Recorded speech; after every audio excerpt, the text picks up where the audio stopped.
Yeah, this was from 2018, and I have more recent examples, but this one I really like just because I really like the song. The band is called They Might Be Giants, which when I was in high school, they were really popular, and they're still really popular, except now they have a different audience because the people who listened to them in high school are now middle-aged.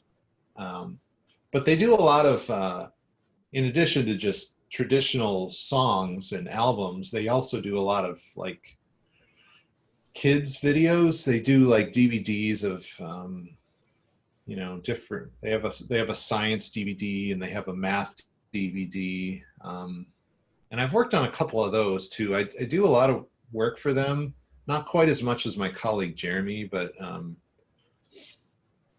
just because they have a relationship and they work with them. So this is,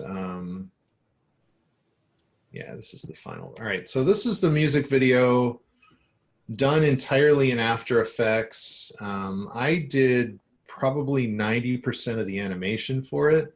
This was a pretty good project because we had 3 people working on it. We had one guy making all of the assets, so making all the artwork, the backgrounds, and the characters, and I'll show you how the characters are constructed in a minute, but every piece that moves has to be a different layer. And it can be done either in Photoshop or Illustrator. In this case, it was Illustrator because the characters are vector objects as opposed to raster. I don't want to beleaguer anything or repeat a lot of things you've already been taught. But the short version is that vector and raster are 2 approaches to create art, and they both have different techniques, and they both have advantages and disadvantages based on what you want to do. So this was vector, the objects were vector. All right, so I'll show the video and then I'll talk about how it was done.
So let's look at some of the, first of all, so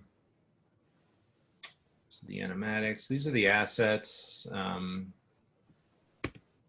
Pushy front. This is kind of the asset that I got for the character. So you're seeing, what you're seeing here are all of the layers visible at once, which you don't see in the video, obviously. He had 3 heads. He had a front-facing head, and then a right side facing head and a left side facing head. And then he had a couple different hands as well. So this is, an Illustrator file with different layers, or everything's on a different layer. So that's what I got. So we had one guy making this stuff. Then I was the animator, and then the third guy was the compositor who kind of put it all together. And he did some of the animation too. I did most of the animation with Pushy. I guess his name is Pushy. That's just what they called him, because he didn't have a name. And then my colleague, all the shots of the band was Jeremy, my colleague, and a couple of just random shots that didn't have the character in it. And he did a lot of effect stuff too, like dust clouds when the character fell, or like the sparks when he would disappear into another time. So let me just start with the desert sequence and show you, just kind of break it down. So a lot of that was cycles, like when he's running or when he's walking, you do a cycle and then you just kind of loop it sometimes. So this is After Effects. So this is the sequence where he wakes up in the desert and encounters the mutant type character, which I guess is a reference to another video they did. They wanted, of course, they wanted the whole thing to look like a 16-bit video game, so like a Sega Genesis or a SNES type game. You kind of see that style a lot.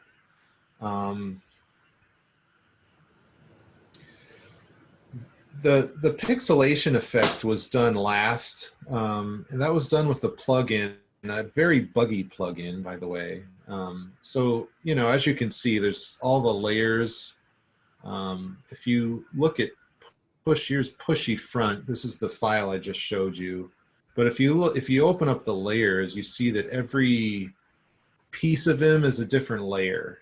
So his torso is a layer, and his shoulder, he has this weird shoulder thing, that's a layer, and then the top part of the arm is a layer, the lower part of the arm is a layer, and you basically animate it by what's called rigging. You put all those together and make them parented to each other, which I'll show you if I have time.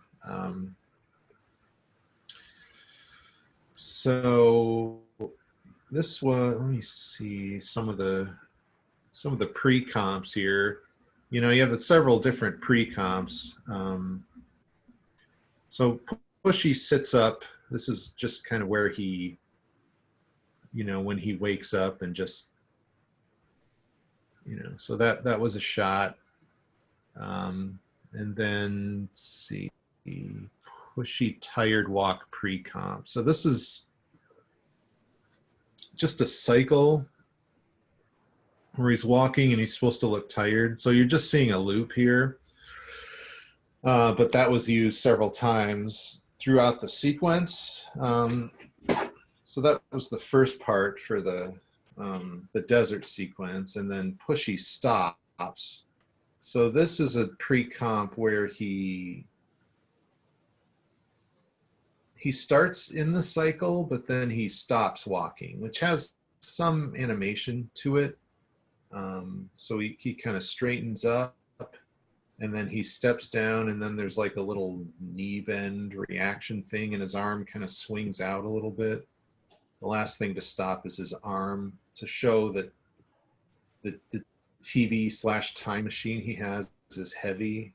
He has it through the whole thing. He drops it at the very end, but I think every shot of him, he's holding it, except when he's driving the vehicle at the beginning, it's like next to him. But when he's kind of going through different time periods, he's pretty much holding it the entire time. So because it had to look heavy, you know, that arm didn't swing very much, and also it was usually the last thing to stop moving. So pushy stops, and then there's a pause. Meanwhile, we have pushy meets mutants. I'm not sure where I don't know, I haven't opened this up in a while, but there's supposed to be a pre-comp. I don't know, I did this in a different version of After Effects, so maybe something got rearranged. But there were similar pre-comps with the other character, the mutant type character that he meets in the desert. There's a tired walk for him, and then there's a stop animation for him. And then pushy reacts is the animation where he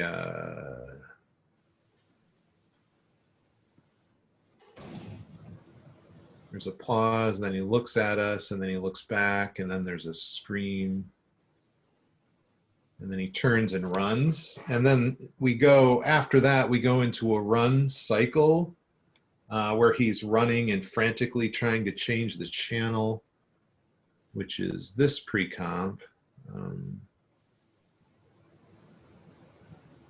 Brad, when he's doing the run cycle, he's basically running in place there, right? And then you're moving a background behind him, correct?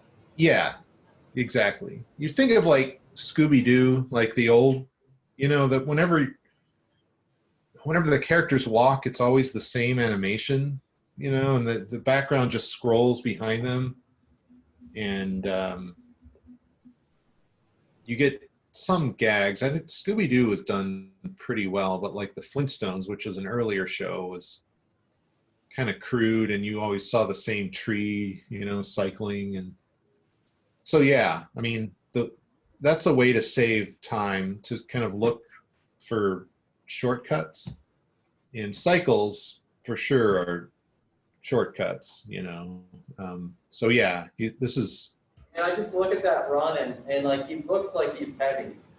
He looks like he's carrying something there. I mean, whenever he lands on the ground, there's almost a certain weight that he takes in with his knees.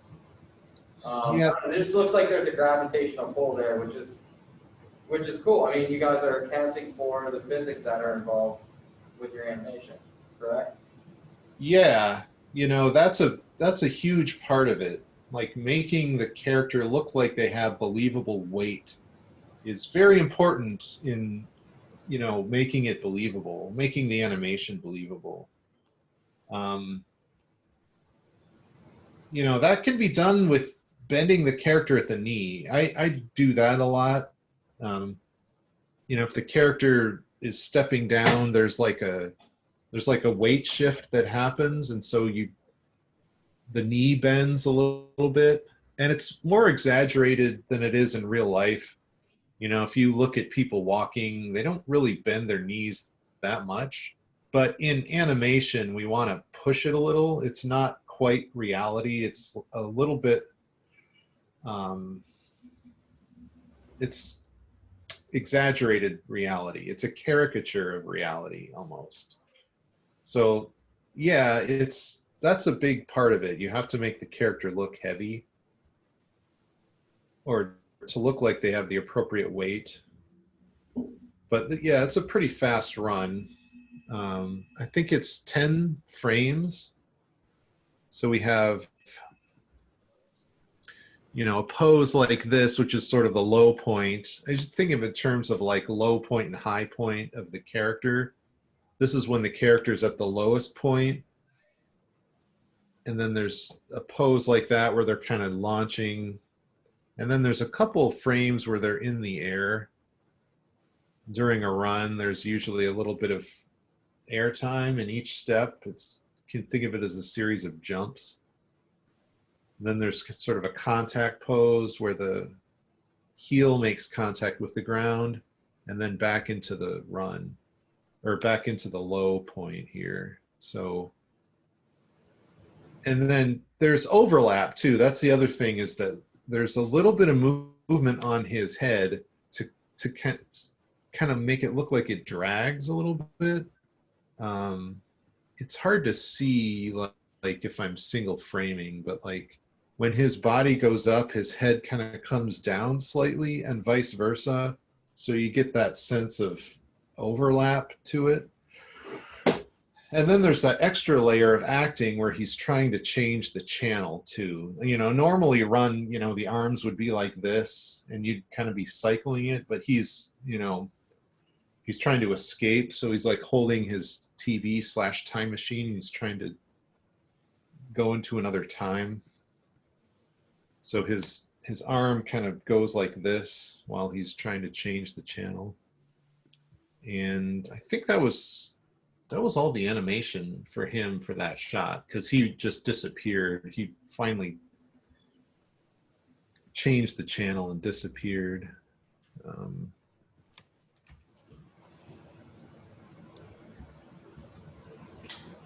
Yeah, again, I'm not saving these. This was probably my favorite animation that I did for it, where he gets shot by the cowboy. And you can see all of the layers kind of appearing and disappearing for that. The red lines that are on there, that's your keyframes, correct? Yeah. Okay. So when he's animated, this is his null. At the very bottom, there's a null, which is the thing that I'm animating, like the up and down movement of the character is animating the null. I don't know if you want me to get into rigging in After Effects to kind of break it down even further to how this was done. You know, I would usually do that for my classes if I'm showing them how to put like a puppet together. But yeah, you create animation by, you know, setting keyframes, and to make the character move up and down, you have a keyframe here and you have a keyframe here. And then After Effects does the in-betweens, which is one thing that makes it quick, is that, you know, the software makes the in-betweens for you. You tell it, you know, I want the character here on frame 1 and here on frame 10, and it draws characters, it draws frames 2 through 9 for you. And you have to adjust it because, you know, obviously it would, you know, when you first do it, it comes out very mechanical. So you've got to set eases, and you probably talked about easing. You have to kind of tell it to do that. So when he comes down, let me go back to the beginning of the shot here. First of all, I wanted kind of a sort of Spider-Man-like pose when he lands. I looked at images of Spider-Man for like the poses of the character. He kind of falls into frame, and there's kind of where he hits the ground there. You see his legs are kind of bent there, and then he eases out. There's a couple of frames where his knees bend and he takes the weight, and there's overlap in his arm. And then he comes back into a standing position. Well, first whoa, where did it go? It's kind of laggy. You have him kind of in this recovery pose where he kind of recovers from the fall. And then there's a separate action where he goes into a standing position, and there's an anticipation for that. He goes down, his knees bend more, and then the character goes into a standing position. And then there's like things swinging around, overlapping action. Then there's a pause. Then there's a reaction when he sees the cowboy. There's a cut there, of course, like in the video, the camera cuts to what he sees. But I did this whole thing as one long take. So you get an unbroken performance from the character. And so there's like a, first he sees the character and there's like a little reaction, like what we call a take, like, and then there's a pause because he's got to kind of process what's happening because it takes a second. You need to show the character thinking. If you're animating a performance, the character needs to have a thought process because you don't just do stuff, you think about it first, hopefully. And that takes time. And it takes time to feel emotions too, So you have to account for that. You have to make sure the audience understands what's happening. So you build in little pauses into the performance so the audience can kind of catch up and see what the character's thinking about and feel what they're feeling. So he does a little take, and then he reacts by, he quickly goes to change the channel. So there's an anticipation and a little bit of reaction. And he starts to change the channel, but it's too late. The cowboy shoots him in the arm. And there's like a little blur when he kind of turns in reaction.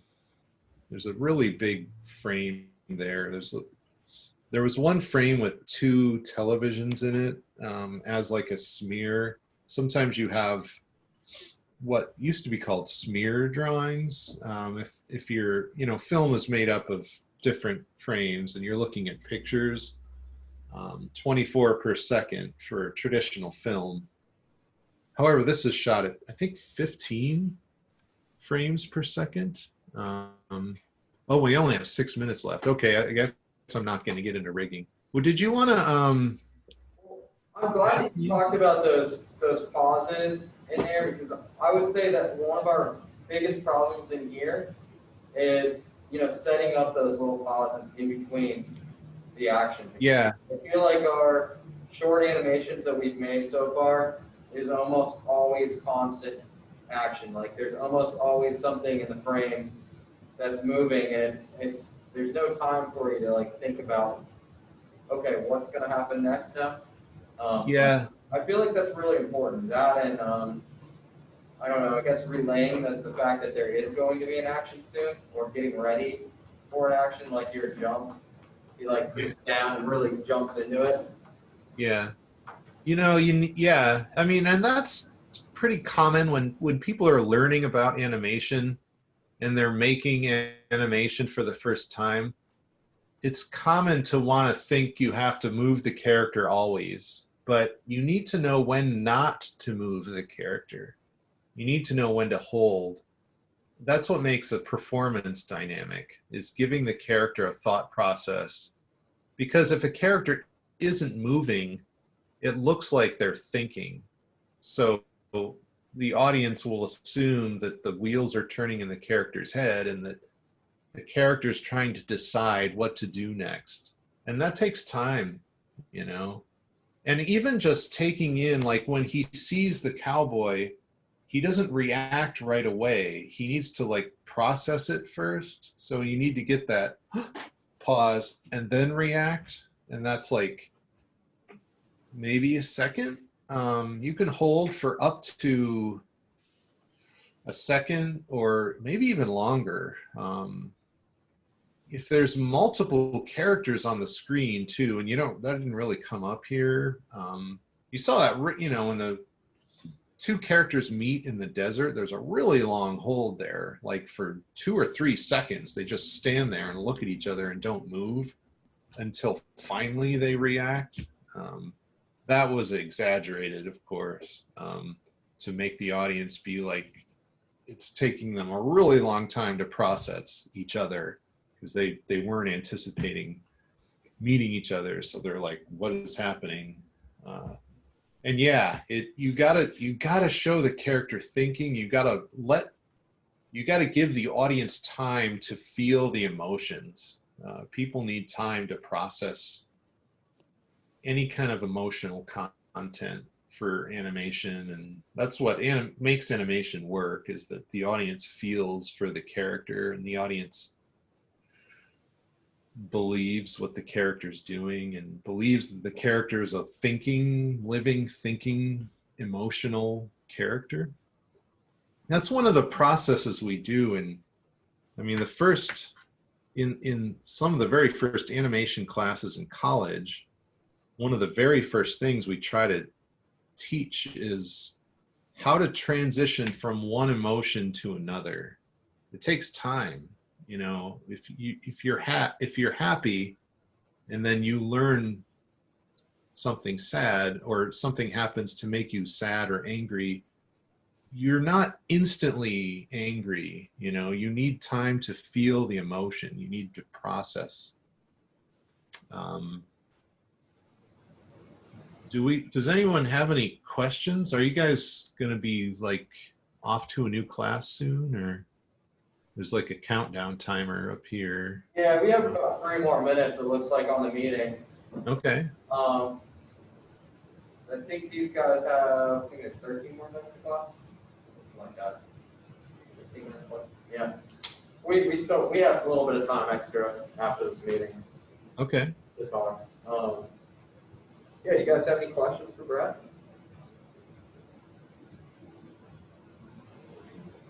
Right, everybody's a little bit more quiet when we have these masks on, it seems like.